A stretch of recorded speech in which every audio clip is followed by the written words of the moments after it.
बीरबल को प्रकृति से प्रेम था और अपना ज्यादातर वक्त बाहर खुली हवा में बिताते थे।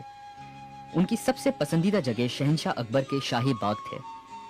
इन शाही बागों की देखभाल एक मीर नाम का माली करता था।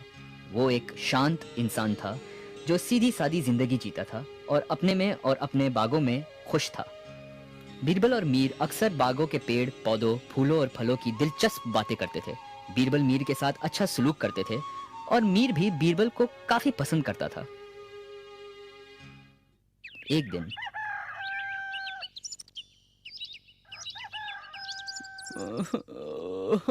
मैं क्या करूं, मैं तो बर्बाद हो गया, मैं लुट गया, मैं क्या करूं, मैं तो बर्बाद हो गया, कोई तो मुझे बचाए, कोई तो।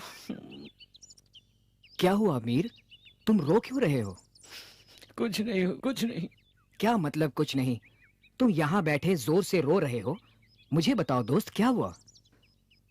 हुजूर, मैं अपने बुढ़ापे के लिए पैसे बचा रहा था, एक मटके में डालकर इस पेड़ के नीचे छुपाता आया हूँ। मैं 20 साल से ये बचत करता आया हूँ। ओह, अब मैं क्या करूँगा? ओह। धीरज रखो, सब ठीक हो जाएगा। अब बताओ क्या हुआ? हुजूर, मैंने आज यहाँ पैसों का मटका निकालने के लिए खुदाई की, पर वो यहाँ नहीं मिला। मटका नहीं था, किसी ने चुरा लिया मेरा पैसा। मुझे पता नहीं मैं क्या करूँ, आप ही बताइए मैं क्या करूँ। पर तुमने पैसे यहाँ क्यों रखे? इस तरह जमीन के नीचे छुपा कर क्यों? अपने पैसे घर पर क्यों नहीं रखे तुमने? मैंने सोचा कि कौन इस पेड़ के नीचे देखेगा और मेरा पैसा हमेशा सुरक्षित रहेगा। वैसे भी मैं अपना सारा वक्त यहीं बिताता हूँ, तो मेरी नजर हमेशा उस पर रहती थी।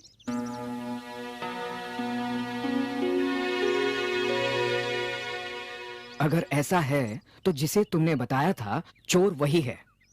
किसे बताया था इसके बारे में? किसी को भी नहीं हुजूर, मैंने किसी से नहीं कहा था। तो फिर किसी ने तुम्हें यहाँ पैसे डालते हुए या निकालते हुए देखा होगा। लेकिन यहाँ पर तो किसी का भी आना मना है, सिवाय आपके, जहाँपना और उनके कुछ मंत्रियों के। हाँ, ठीक कह रहे हो। मुझे वक्त दो, मैं वादा करता हूँ तुम्हारे पैसे ढूंढ लूंगा। अब घबराओ मत, घर जाकर आराम करो।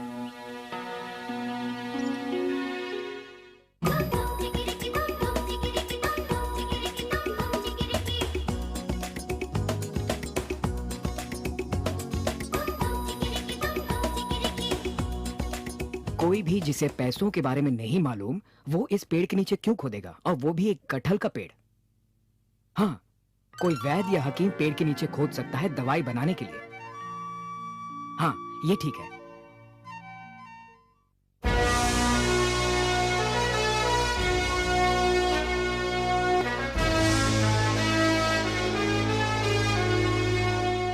तो हुजूर, जो मंत्री शाही बाग का इस्तेमाल करते हैं, मैं उनसे कुछ सवाल पूछना चाहूंगा। जरूर, अगर ये तुम्हें चोर को पकड़ने में मदद करेगा तो पूछो। क्या आप में से कोई भी हाल ही में बीमार थे या किसी कारण कोई दवाई की जरूरत पड़ी थी? हाँ, पिछले 3-4 दिनों से मेरे गले में खराश है और मैं मेरी पत्नी की बनाई हुई एक आयुर्वेदिक दवा ले रहा हूँ। दवा बनाने के लिए जड़ी बूटी कहाँ से मिली? क्या मतलब जड़ी बूटी कहाँ से मिली? वो उसे उसकी माँ ने भेजी थी जयपुर से। मुझे गलत मत समझिए, मैं आप पर कोई तोहमत नहीं लगा रहा हूँ। कुछ ही देर में मैं आपको सब समझा दूंगा। और कोई है जो कोई दवाई ले रहा हो?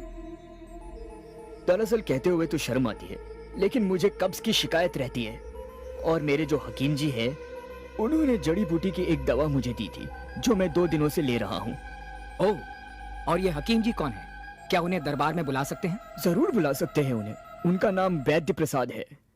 बीरबल, हमें माली के पैसे चोरी होने और इन दवाइयों के बीच कोई संबंध नजर नहीं आता। तुम क्या साबित करना चाहते हो? हुजूर, मुझे बस कुछ वक्त और दीजिए और धीरज रखें, मैं आपको सब समझा दूंगा।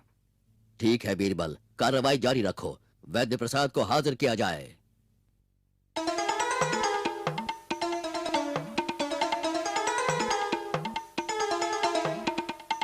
आदाब जहाँपना। आदाब। तुम्हें यहाँ बीरबल ने बुलाया है, हमने नहीं। वो तुमसे कुछ सवाल करना चाहते हैं। वैद्य जी, मैं कब से काफी परेशान हूँ और मैं दरबार में बात कर रहा था तो राज सिंह जी ने आपसे मिलने का सुझाव दिया। आपने उनके लिए एक ऐसी दवा बनाई है जिससे उनका हाजमा ठीक हो गया है। ओह जी, जरूर। मैं आपके लिए भी वही दवा बना दूंगा और यकीन मानिए अगले 2 दिनों में आपकी समस्या हमेशा के लिए खत्म हो जाएगी। सचमुच? मुझे यकीन नहीं होता। क्या ये समस्या हमेशा के लिए चली जाएगी? और वो भी सिर्फ 2 दिनों में। और मैं कई महीनों से परेशान हूँ। ओ, आप 2 दिनों में बिल्कुल ठीक हो जाएंगे। जैसे राज सिंह जी, वो भी लंबे समय से परेशान थे, लेकिन मेरी दवाई के बस 2 खुराकें और कब से हमेशा के लिए छुटकारा मिला उन्हें। मैं बहुत उत्सुक हूँ, आप ये दवा कैसे बनाते हैं, क्या इस्तेमाल करते हैं? अगर और किसी ने पूछा होता तो मैं ये बिल्कुल नहीं बताता, पर हुजूर क्योंकि आप पूछ रहे हैं इसलिए बताता हूँ। इस दवाई को बनाने में सबसे जरूरी चीज है कटहल के पेड़ के जड़ का अर्क। ओह, हमें चाहिए कटहल की जड़ का अर्क। तब तो मुझे और भी लंबे समय तक परेशान होना पड़ेगा।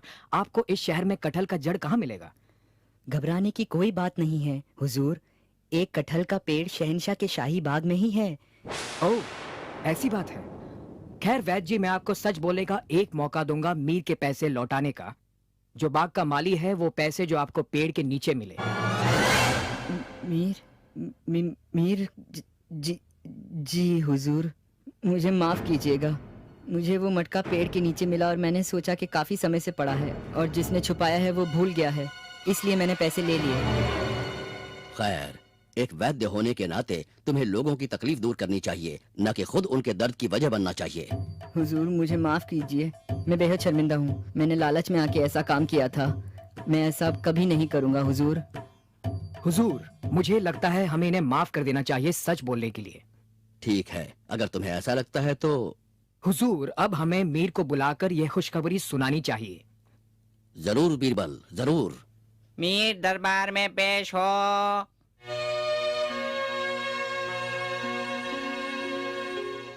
आदाब जहांपना। मीर, तुम्हारे लिए खुशखबरी है, तुम्हारे पैसे मिल गए हैं। क्या ये सच है? मुझे यकीन ही नहीं हो रहा। मैंने तो पैसे मिलने की सारी उम्मीद छोड़ दी थी। बहुत बहुत शुक्रिया। इतनी जल्दी नहीं। उस मटके में कितने पैसे थे? जनाब, उसमें 75 सोने की अशर्फियां थी। मीर, तुम्हें तुम्हारे पैसे मिल जाएंगे, लेकिन 10 अशर्फियां कम मिलेंगी तुम्हारी बेवकूफी के लिए जो तुमने पैसों को ऐसी जगह छुपाए। ये 10 अशर्फियां वैद्य जी को सच बोलने के लिए दिए जाएंगे। बीरबल, बहुत खूब। कमाल का इंसाफ किया है तुमने।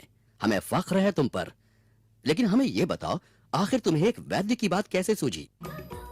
हुजूर, मुझे एक वैद्य की बात इसलिए सूझी क्योंकि उनके पास ही कोई अच्छा कारण हो सकता है कटहल के पेड़ के नीचे खुदाई करने का, वरना और कोई तो फल तोड़ेगा, जड़ नहीं। बहुत खूब। शाबाश बीरबल, शाबाश।